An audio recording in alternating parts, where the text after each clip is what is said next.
Hello everyone, welcome back to my channel. இன்றைக்கி நம்ம என்ன வீடியோ பற்றி பார்க்க போகிறோம் அப்படின்னா, ரோஸ் வீடியோ தான் பார்க்க போகிறோம். என்ன ரோஸ் அப்படின்னா பன்னீர் ரோஸ். எல்லாருக்குமான ஃபேவரட் பன்னீர் ரோஸை பற்றி தான் இன்றைக்கி நம்ம பார்க்க போகிறோம். வாங்க வீடியோக்குள்ளே போகலாம். எல்லாருக்குமான ரொம்ப பிடிச்ச ஃபேவரட் பன்னீர் ரோஸ் தான். இந்த ரோஸை வந்துட்டு நம்ம வீட்டு மாடியில் வச்சுருக்கும்போது நம்ம நடந்து வரும்போதே அதோட மனம் அப்படியே ஆள்களை அவ்வளோ கவரும். நமக்கு வரும்போதே தெரியும் அதோட வாசனையில் பன்னீர் பூ வந்துட்டு பூத்துருக்கு அப்படின்னு. அவ்வளோ ஒரு வாசனை தரக்கூடிய ஒரு மலர்னு சொல்லலாம். அந்த இடமும் அவ்வளோ மனமாக இருக்கும். அந்த இடத்துல அந்த ஃப்ளவரை நம்ம பார்க்கும்போது அவ்வளோ கலர்ஃபுல்லாக அழகாக இருக்கும். நீங்களே பார்க்குறீங்க இல்லையா, அந்த பூவோட இதை பாருங்கள், அவ்வளோ அழகாக கலரில் இருக்குது. இப்போ பன்னீர் ரோஸில் வந்துட்டு ஏகப்பட்ட வெரைட்டிஸ் வந்துட்டு வந்தாச்சு. இதில் பார்த்துக்கிட்டிங்கன்னா ஏகப்பட்ட முட்டுக்கள் வந்துட்டு தரும், கொத்து கொத்தாகவும் பூக்கும். ஸோ நிறைய முட்டைகள் இப்போ பூத்துட்டே தான் இருக்குது. ஒவ்வொன்று இதில் வந்துட்டு நிறைய முட்டைகளும் இருக்குது. ஒரு இடத்துல வந்துட்டு ஃப்ளவர்ஸ் மட்டும்தான் அதிகமாக வச்சுருக்காங்க. நல்ல ஹைட்டில் வளரக்கூடிய ஃப்ளவரு. பன்னீர் ரோஸ் வந்துட்டு ஒரு செடி நம்ம ஒரு தொட்டியில் வாங்கி வச்சாலே அவ்வளோ பூக்கள், அவ்வளோ முட்டுக்கள் கொடுக்கும். கொத்து கொத்தாவே பூக்கும். ஸோ நீங்கள் பார்க்கும்போதே உங்களுக்கு தெரியும் ஒவ்வொரு ஃப்ளவரோட இதுவும் வந்துட்டு எவ்வளோ அழகாக இருக்காங்க அப்படின்னு. நம்மளை விட ரொம்ப ஹைட்டில் உயரமாக வளர்ந்துட்டு போயிட்டே இருப்பாங்க. நம்மளுக்கு எட்டக்கூட முடியாத அளவுக்கு வளர்ந்துருவாங்க.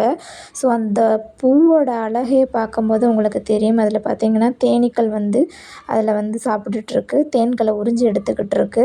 அந்த பூவோட அந்த இது பார்க்கும்போதே அவ்வளோ அழகாக இருக்குது. பன்னீர் செடிகளை வளர்க்கும்போது மெயின்டெனன்ஸை வந்துட்டு கண்டிப்பாக பண்ணணும். என்ன அப்படின்னு பார்த்துக்கிட்டிங்கன்னா, ஃப்ளவர் பூத்ததுக்கப்புறமா கட் பண்ணி கொடுக்கறது, கவாத்து பண்ணுறது.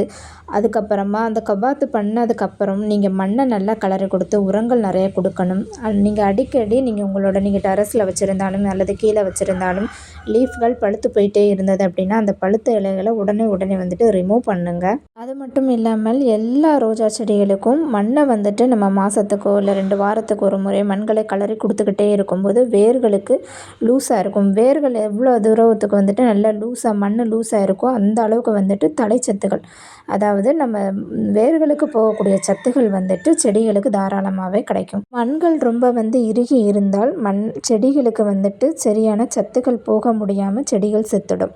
அதனால் மண்களை வந்துட்டு முடிந்த அளவுக்கு தளர்வாக வச்சுக்கோங்க. அதுக்காக நீங்கள் என்ன பண்ணணும்னா, காய்கறிகள் கழிவுகள்லாம் வந்துட்டு நம்ம மக்க வச்சு உரங்களாக ரெடி பண்ணுவோம் இல்லையா, ஸோ அந்த மாதிரி கொடுக்கலாம். இல்லை அப்படின்னா நீங்கள் முட்டை ஓடுகள் அந்த மாதிரி, வாழைப்பழத்தோல் பவுடர் பண்ணி, டீ பவுடர், இந்த மாதிரி எல்லாமே நீங்கள் அடிக்கடி கொடுத்துட்டு வரும்போது உங்களுக்கு அந்த மண் லூஸ் ஆகிற தன்மையை கொடுக்கும். இருக்கிற தன்மையாக இருந்ததுன்னா வேர்கள் வந்துட்டு அதிகமாக விட முடியாத அளவுக்கு வந்துட்டு ஆகிடும். அதுக்காக தான் எவ்வளோ முடியுதோ அவ்வளோ தூரத்துக்கு நம்ம ரோஜா செடிகளை மண் கலவை எப்போதுமே லூஸாக வச்சுக்கணும் அப்படின்னு சொல்லுவாங்க. அப்போ தான் நம்மளோட செடிகள் வந்துட்டு ரொம்ப செழிப்பாகவும் நிறைய மொட்டுக்களும் பூக்களும் வந்துட்டு அதிக அளவுக்கு கொடுக்கவும் உங்களுக்கு உதவியாக இருக்கும். 2 வாரத்துக்கு ஒரு முறை வந்துட்டு நீம் ஆயில் நம்ம நர்சரியிலேயே கிடைக்கும். ஸோ அதுலேயே மெஷர்மெண்ட் கொடுத்துருப்பாங்க, உங்களுக்கு எந்த அளவுக்கு எவ்வளோ லிட்டர்ஸில் வந்துட்டு மிக்ஸ் பண்ணி ஸ்ப்ரே பண்ணணும் அப்படின்றத. அந்த மாதிரி நீங்கள் ஸ்ப்ரே பண்ணி கொடுத்துட்டு வரும்போது எந்த ஒரு பூச்சி தாக்குதலும் இருக்காது. மண் கலவை மிக்ஸ் பண்ணும் போது நீங்கள் வேப்பம் புண்ணாக்கும் கூட கொஞ்சமாக ஆட் பண்ணிக்கும். This video sponsor by Bymoto e-shopping. இந்த இ-ஷாப்பிங்கில் நம்மளுக்கு கிச்சனுக்கு தேவையான அனைத்து பொருட்களும் பெஸ்ட்டான முறையில் வந்துட்டு நம்ம வாங்கிக்கிற முடியும். உங்களுக்கு யாருக்காவது பர்ச்சேஸ் பண்ணணும் அப்படின்னு நினச்சிங்கன்னா டிஸ்கிரிப்ஷனில் லிங்க் கொடுத்துருக்கோம். லிங்க்கை டச் பண்ணி உங்களோட ஷாப்பிங்கை ஹாப்பியாக என்ஜாய் பண்ணுங்கள். Happy shopping. இந்த வீடியோ பதிவு உங்களுக்கு ரொம்ப யூஸ்ஃபுல்லாக தான் இருந்திருக்கும் அப்படின்னு நம்புகிறேன். வீடியோ பிடிச்சிருந்தா லைக் பண்ணுங்கள், ஷேர் பண்ணுங்கள், கமெண்ட் பண்ணுங்கள், சப்ஸ்கிரைப் பண்ணுங்கள். பக்கத்தில் உள்ள பெல் பட்டனை ஆன் பண்ணி வச்சுக்கோங்க. நம்மளோட யூடியூப் சேனலில் இப்போ தான் ஃபஸ்ட் டைம் பார்க்குறீங்க அப்படின்னா சப்ஸ்கிரைப் பண்ணிக்கிட்டு பக்கத்தில் உள்ள பெல் பட்டனை ஆன் பண்ணி வச்சுக்கோங்க. அப்போ தான் நெக்ஸ்ட் டைம் நம்ம என்ன வீடியோ போட்டாலும் உங்களோட மொபைலுக்கு நோட்டிஃபிகேஷனாக வரும். உங்களுக்கு பன்னீர் ரோஜா செடியை பற்றி வேறு ஏதாவது டீட்டெயில்ஸ் தெரியணும்னா கமெண்ட் பண்ணுங்கள். கண்டிப்பாக உங்களுக்கு வந்துட்டு நான் ரிப்ளை கொடுக்குறேன். ஸோ பன்னீர் ரோஜா செடியில் பூக்களில் ஏதாவது ப்ராப்ளம் இஷ்யூ இருந்தது அப்படின்னா கமெண்ட் பண்ணுங்கள். நான் உங்களுக்கான பதிலை வந்துட்டு கண்டிப்பாக கொடுப்பேன். Happy gardening.